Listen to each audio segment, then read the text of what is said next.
حضرت عبداللہ بن مسعود رضی اللہ تعالیٰ عنہ نے فرمایا کہ آپ صلی اللہ علیہ وآلہ وسلم کا یہ ارشاد مبارک ہے، فرماتے ہیں کہ جس شخص کو یہ 3 چیزیں عطا ہو گئیں اسے دنیا اور آخرت کی بھلائی مل گئی۔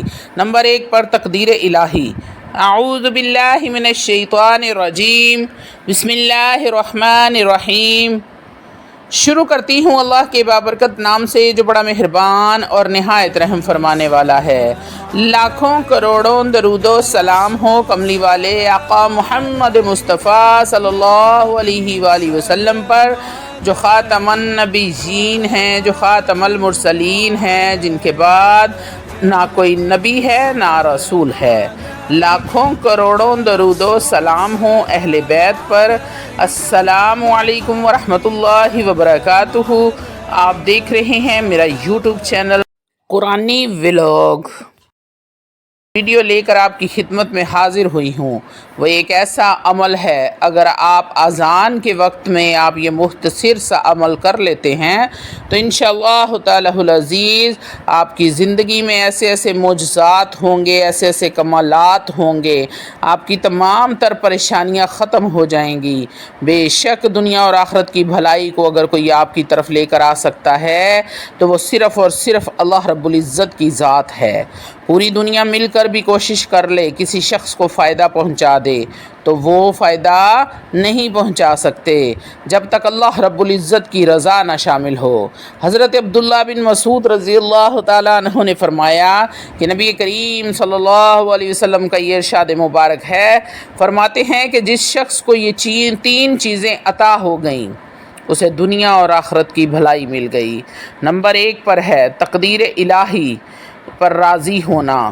جو شخص تقدیر الہی پر راضی ہوتا ہے اللہ رب العزت بھی اس پر راضی ہوتے ہیں۔ نمبر 2 ہر مصیبت پر صبر کرنا۔ صبر کرنے والے اللہ رب العزت کو بے حد پسند ہیں اور ان پر خصوصی رحمت ہوتی ہے جو بندہ صبر کرنا جانتا ہے۔ نمبر 3 خوشحالی میں دعائیں مانگنا۔ اللہ والو، جب پریشانی ہوتی ہے، ٹینشن ہوتی ہے، تب تو ہر بندہ کہتا ہے یا اللہ ایسے کر دے، یا اللہ ویسے کر دے۔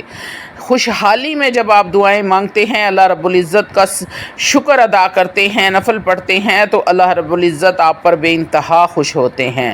بہت سارے لوگ ایسے ہیں جو اللہ سے گلہ کرتے ہیں، شکوہ کرتے ہیں، میرے پاک پروردگار تو نے مجھے یہ نہیں دیا، تو نے مجھے وہ نہیں دیا، اس کو دیا ہے مجھے نہیں دیا، یعنی کہ وہ اللہ رب العزت کی تقدیر پر راضی نہیں رہتے۔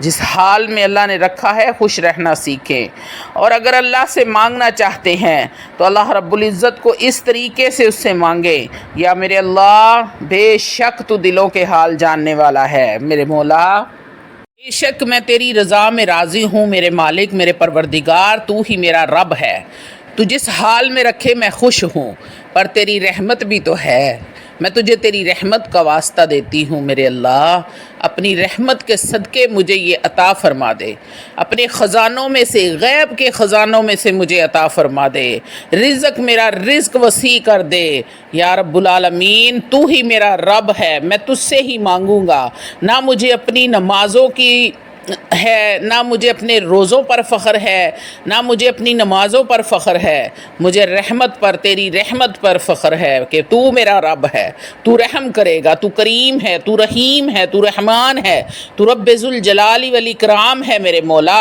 بے شک میں تیری رضا پہ راضی ہوں، لیکن میں تجھے تیری رحمت کا واسطہ دیتی ہوں کہ اپنی رحمت کے صدقے اپنے خزانوں میں سے عطا فرما دے، میرا رزق وسیع کر دے، میرے گھر پہ پریشانیاں، بے برکتی سب ختم فرما کے میرے کاروبار میں برکت عطا فرما۔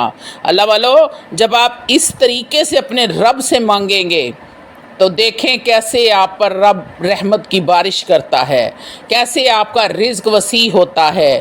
اللہ والو، مانگنے کا طریقہ سیکھو، جب آپ اللہ سے مانگتے ہیں اس کے ساتھ ضد لگا لیں کہ تو ہی میرا رب ہے، تو نے مجھے دینا ہے یا نہیں دینا، اگر نہیں دینا تو بتا میں کس در پہ جاؤں، میں کون سا میرا رب ہے دوسرا جس کے پاس میں جا کر مانگوں۔ جب آپ اس طرح ضد کر کے اپنے رب سے فریاد کریں گے تو ایسے رب کی رحمت جوش میں آئے گی کہ آپ کو فوری طور پر عطا ہو جائے گا۔ تو اللہ والو، مانگنے کا ڈھنگ سیکھیں، ہمیں تو مانگنے کا ڈھنگ ہی نہیں آتا، جس دن آپ کو مانگنے کا ڈھنگ آ گیا اس دن آپ کے بارے نیارے ہو جائیں گے۔ اللہ والو، اگر کوئی مصیبت کوئی پریشانی آ گئی ہے تو صبر کرنا سیکھیں۔ صبر اپنے نبیوں اور پیغمبروں کی طرف دیکھیں، ان کی لائف دیکھیں انہوں نے کیسی گزاری ہے، کتنا صبر فرمایا ہے انہوں نے، ان سے صبر کرنا سیکھیں۔ اور اللہ رب العزت فرماتے ہیں ان مع العسر یسرا، کہ ہر مشکل کے بعد آسانی ہے، کیونکہ جو شخص اللہ رسول اللہ کی محبت دل میں رکھتا ہے تو پھر اس پر آزمائشیں آتی ہی آتی ہیں۔ آپ پریشان نہ ہوا کریں، یہ اللہ رب العزت کے پیار کی نشانی ہے۔ اللہ والو، جب آپ پر کوئی آزمائش آتی ہے اور آپ صبر کرتے ہیں اور اپنے رب کو یاد کرتے ہیں تو آپ اپنی آزمائش میں پورے اترتے ہیں۔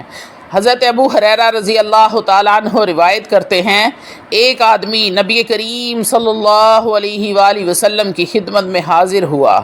آپ صلی اللہ علیہ وآلہ وسلم لیٹے ہوئے تھے۔ آپ نے اس شخص سے آنے کی وجہ پوچھی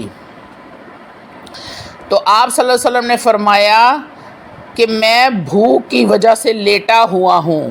یہ سن کر وہ شخص رونے لگا۔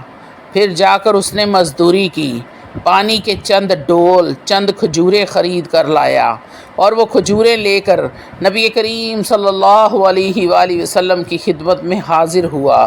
نبی کریم صلی اللہ علیہ وآلہ وسلم نے ارشاد فرمایا، میرا خیال ہے کہ تو نے یہ کام میری محبت میں آ کر کیا ہے۔ عرض کی، واقعہ ہی یا رسول اللہ، مجھے آپ سے بے پناہ محبت ہے۔ فرمایا، اگر تو سچا ہے تو مسلسل مصیبتوں کے لیے تیار ہو جا۔ خدا کی قسم، مجھ سے محبت کرنے والوں کے ساتھ مصیبتیں اس کی طرف سیلاب سے بھی زیادہ تیزی کے ساتھ آتی ہیں، جو پہاڑ کی بلندی سے جو پانی نیچے گڑھے میں گر رہا ہوتا ہے اس سے بھی زیادہ تیزی سے آتی ہیں۔ اللہ والو، جب آپ ان مصیبتوں سے، پریشانیوں سے آپ نکل آتے ہیں، تمام راحتیں آپ کا انتظار کر رہی ہوتی ہیں۔ اللہ والو، اپنی مصروف ترین زندگی میں سے 10 منٹ نکال کر اگر آپ اس ویڈیو کو دیکھ لیتے ہیں تو ہو سکتا ہے آپ کے کسی ایک مسئلے کا حل، آپ کی کسی ایک پریشانی کا حل، آپ کی کوئی ایک ایسی حاجت جو برسوں سے پوری نہ ہوئی ہو اور اس عمل کے بعد وہ پوری ہو جائے تو یقین کریں کہ میرا ویڈیو بنانے کا مقصد پورا ہو جاتا ہے۔ اللہ والو، روحانی اجازت کے لیے چینل کو سبسکرائب کر لیا کریں اور سبحان اللہ لکھ دیا کریں، آپ کو عمل کی اجازت اسی وقت مل جائے گی۔ اب آتے ہیں عمل کی طرف کہ آپ نے کرنا کیا ہے۔ اذان کا یہ چھوٹا سا عمل ہے جو 5 وقت اذان ہوتی ہے۔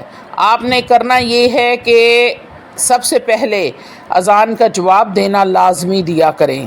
اذان کا جواب کس طرح دیا جاتا ہے؟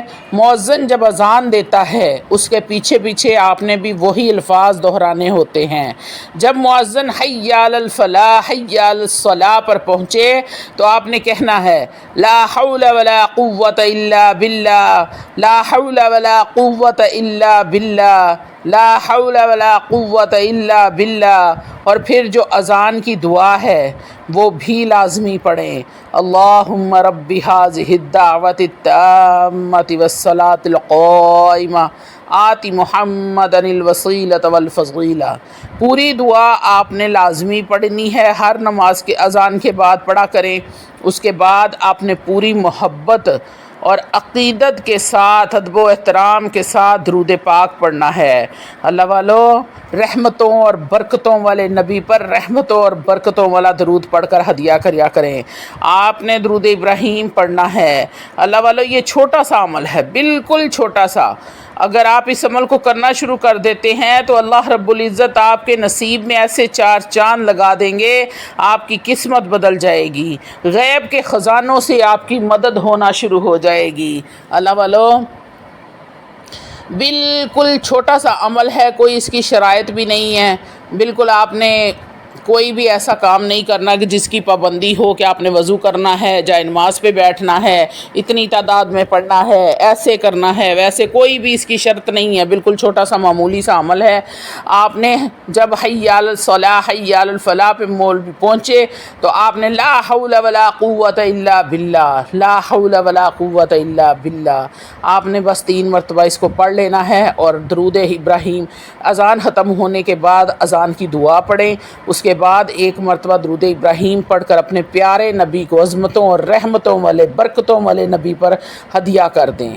تو اس کے بعد پھر دیکھیں جب آپ اس عمل کو شروع کر دیں گے تو دنوں میں کیسے آپ کے گھر میں برکتیں اور رحمتیں نازل ہوتی ہیں، کیسے آپ کا کاروبار چمکتا ہے، پھر دنیا میں عزت، شہرت، دولت، مقام، رتبہ، پیسہ، کوئی بھی چیز ایسی نہیں جو آپ کو اللہ رب العزت عطا نہ فرمائیں۔ تو اللہ والو اس عمل کی پابندی لازم